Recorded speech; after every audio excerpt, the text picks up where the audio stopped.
आंध्र प्रदेशच्या एका विशाल जंगलामध्ये आदिवासींचा एक समूह राहत होता।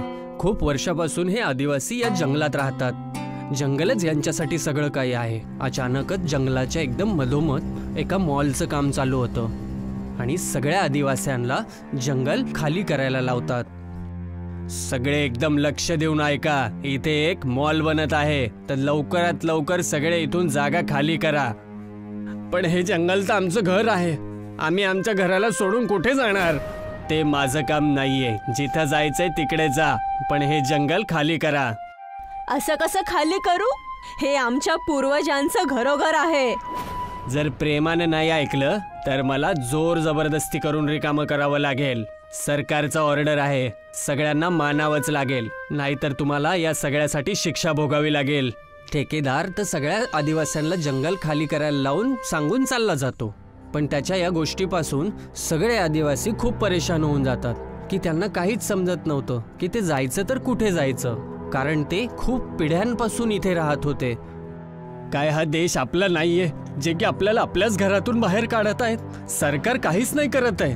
सरकारच तर आपल्याला घरापासून बाहेर काढत आहे, आणि यापेक्षा जास्त आपण सरकारकडून काय अपेक्षा करू शकतो?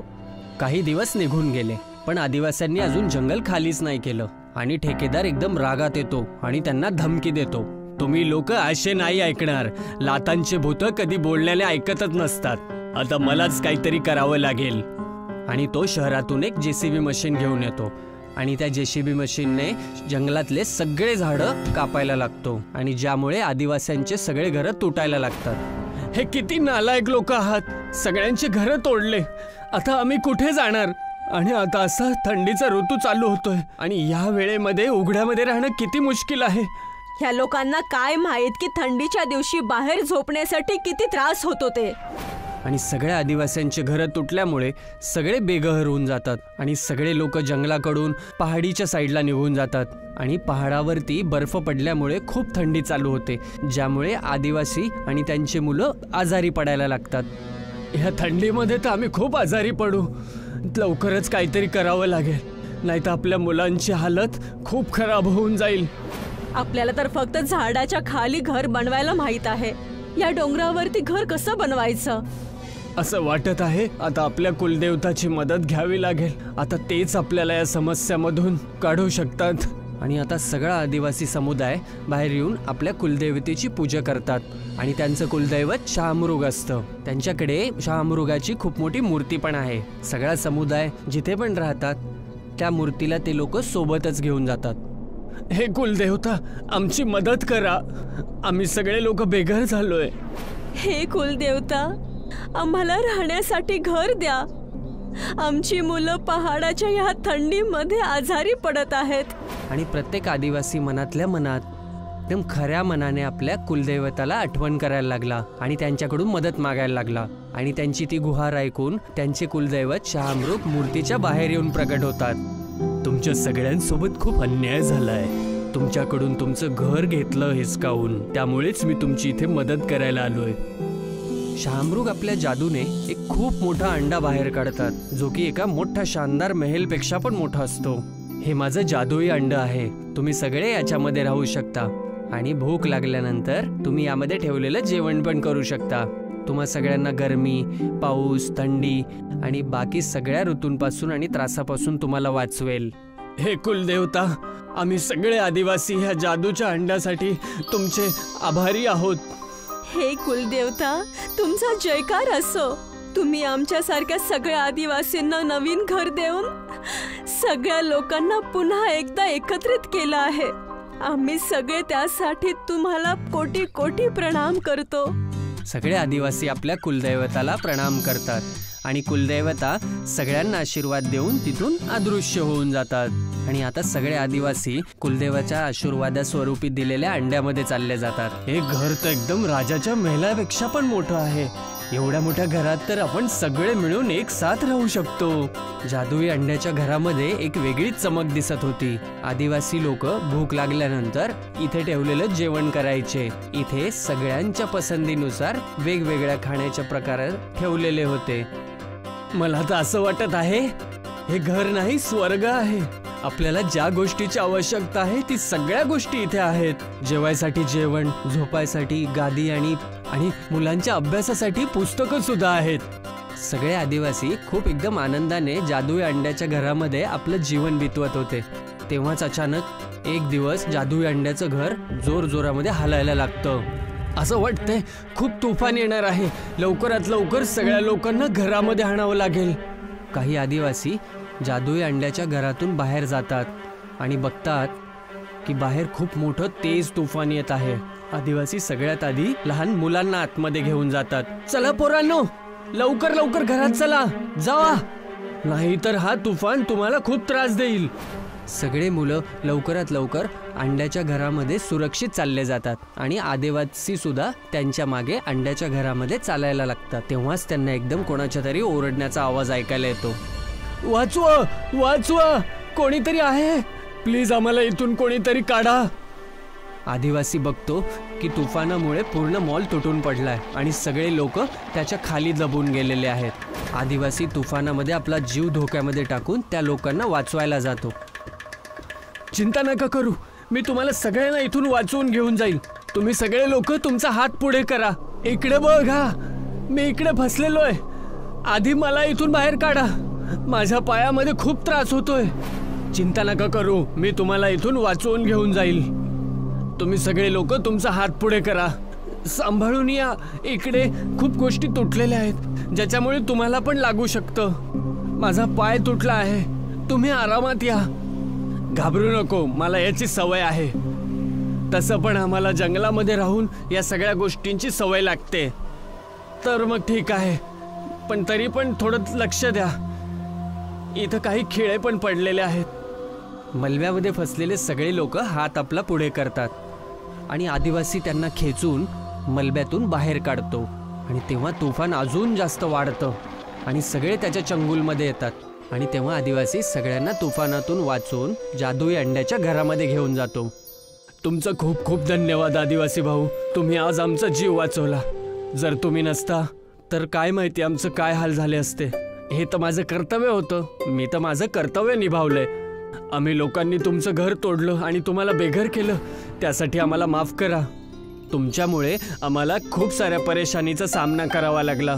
पण आता आमच्याकडे राहण्यासाठी मजबूत आणि चांगलं घर आहे. पण एक गोष्ट नेहमी लक्षात ठेवायचं, काही असो, माणूस असो किंवा जनावर, पण त्यांना त्यांच्या घरातून बेघर कधीच नाही करायचं. तुफान थांबल्यानंतर मॉलमध्ये काम करणारे लोक आपल्या आपल्या घरी निघून जातात. आणि आता की तुफानामुळे मॉल तुटला होता, तर हे आदिवासी सगळे मिळून त्या जागेवरती परत झाडं लावायला लागतात.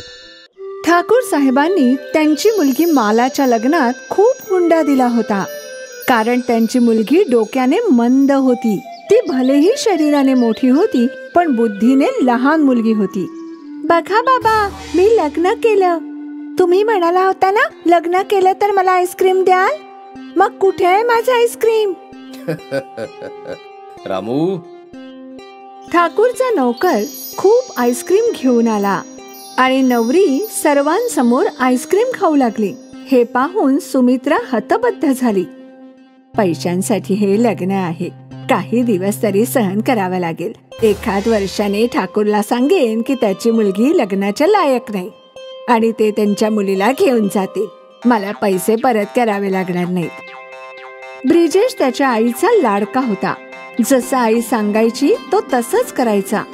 ब्रिजेश आणि मालाच्या लग्नाला 6 महिने झाले आणि आता सुमित्राने तिचा खेळ सुरू केला. ती मालाला ऐकवू लागली. कोणास ठाऊक कोणत्या मुहूर्तावर मी ब्रिजेशचं लग्न हिच्याशी लावून दिलं. ही मुलगी शरीराने तर मोठी आहे, पण मनाने अगदी लहान आहे.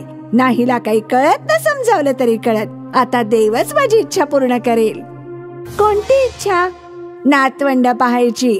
तुला तर माहितच नाही की मुलं कशी होतात. आता तुम्हीच सांगा ना सासूबाई, मुलं कशी होतात?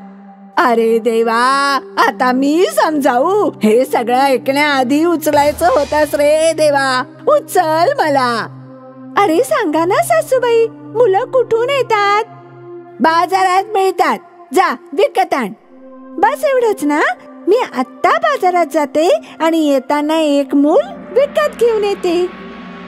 मालाने तिच्या कपाटातून सोन्याच्या नाण्यांची थैली उचलली आणि मुलं आणायला निघून गेली.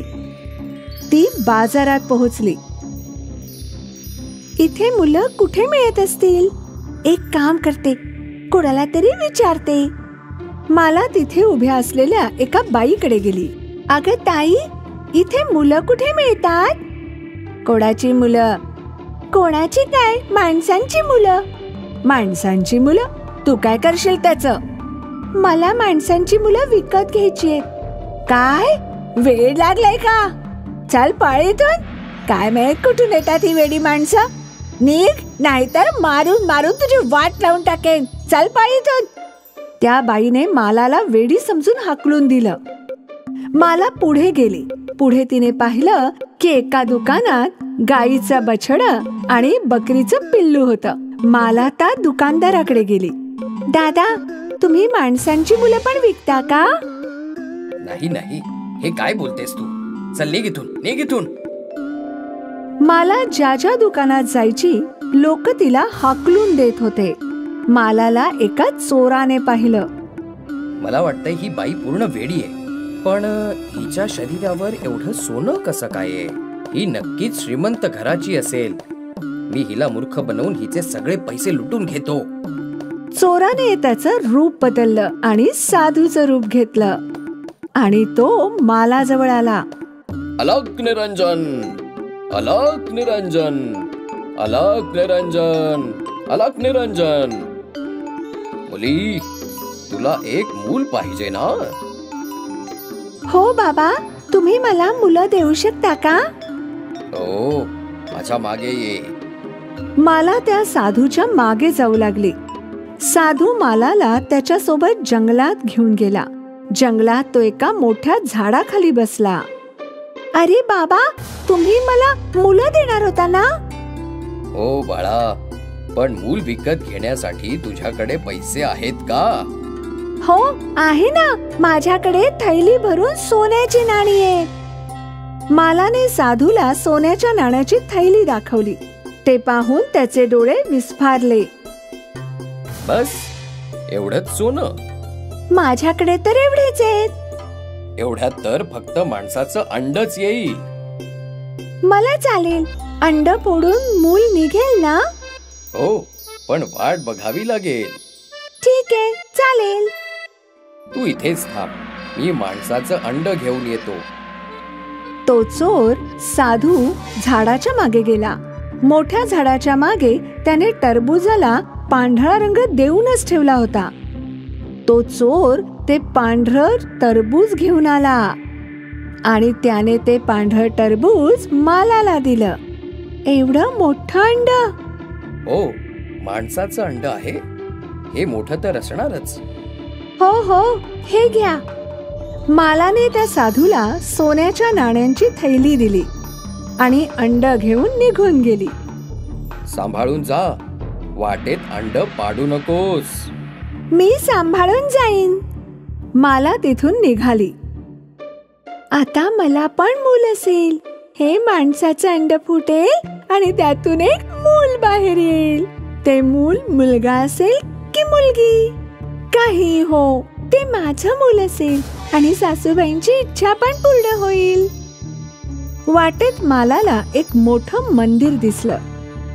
या अंड्याला पण देवाचे दर्शन करून आणते. देवाची याच्यावर कृपा राहील. असा विचार करून माला अंड मंदिरात घेऊन गेली. तिने देवाच्या समोर ते अंड ठेवलं. देवा, मला पण एक मूल हवं जे माझ्यासोबत नेहमी खेळेल. सगळे म्हणतात मी वेडी आहे आणि कोणीच माझ्याशी बोलत नाही. तुम्ही या अंड्याची काळजी घ्याल ना? मालाने ते अंड तिथेच ठेवलं आणि प्रसाद खायला निघून गेली. ती गेल्याबरोबर एक चमत्कार झाला आणि देवाच्या मूर्तीतून एक प्रकाश बाहेर आला आणि त्या सफेद टरबुजावर पडला. थोड्या वेळाने माला तिथे आली आणि तिने तिचं अंड घेतलं आणि घराकडे गेली. सासूबाई, मी माणसाचं अंड आणलंय. आता माझं पण मूल असेल जे तुम्हाला आजी म्हणेल. अगं मूर्ख, हे काय घेऊन आलीयस? माणसाचं कधी अंड असतं का? असतं ना, मला हे अंड एका साधू बाबाने दिलंय आणि म्हणाला याची काळजी घे. वेडी कुठली, चल ठाकूर साहेबांकडे तुझा पराक्रम दाखवतो. सुमित्रा आणि ब्रिजेश माला आणि तिच्या अंड्याला ठाकूरकडे घेऊन गेले. तुम्हीच पहा काय पराक्रम करून आलीये तुमची मुलगी. मूल हवं असं म्हणत होती, आता माणसाचं अंड घेऊन आलीये आणि म्हणत होती यातून मूल निघेल. ठाकूर साहेब लाजीरवाणे झाले. बाळा हे काय आहे, माणूस अंड्यातून थोडीच ना बाहेर येतो. बाबा निघणार, या अंड्यातून मूल नक्की निघणार. असं कसं होऊ शकतं? होणार, नक्की होणार. हे अंड फुटणार आणि यातून मूल निघणार, माझं मूल. माला असं बोलत होती आणि अचानक अंड्याला फट पडली आणि अंड फुटलं आणि प्रकाशासोबत बाळाच्या रडण्याचा आवाज ऐकू येऊ लागला.